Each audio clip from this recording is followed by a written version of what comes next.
अगर आप भी चाहते हैं कि पूजा फिल्म्स का ऑडियो वीडियो सबसे पहले आप तक पहुंचे, तो लाल बटन को दबाकर चैनल को सब्सक्राइब करें और साथ में बेल आइकन को दबाना ना भूलें। DJ Kanchan Raj mix by Kundan Rajat राज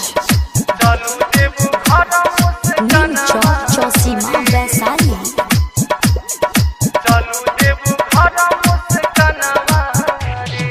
गाड़ी लेके जाला ड्राइवर रे, चलू देबू घर मुस्कनवा रे, चलू देबू घर मुस्कनवा रे।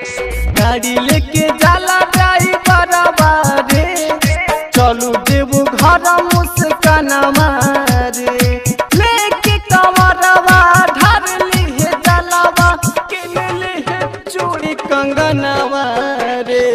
गाड़ी लेके जाला ड्राइवर रे, चल देबू घर मुस्कनवा रे, चल देबू घर मुस्कनवा रे।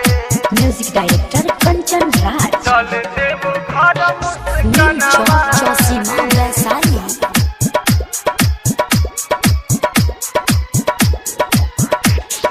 सुनले हाई पूरा होला मंगला पे मनसा, ओही जाता लागेला कंवरियन के जलसा। सुनले हाई पूरा होला मंगला पे मनसा, ओही जाता लागेला कंवरियन के जलसा। मिल जाई सुनर सजनवा रे, मिल जाई सुनर सजनवा रे, चलू देबू घर तू सपनवा रे।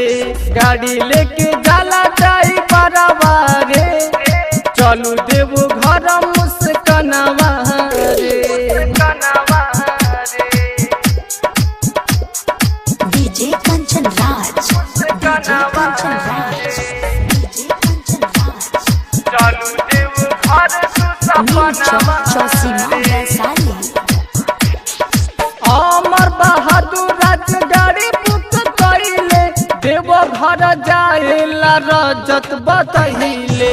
अमर सलमान राज गाड़ी बुक कइले, देव घर जाएला मोनू बतहिले।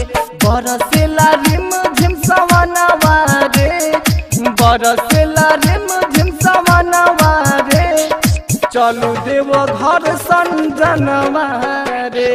गाड़ी लेके जाला ड्राइवर रे, चल देव घर तू सोनावा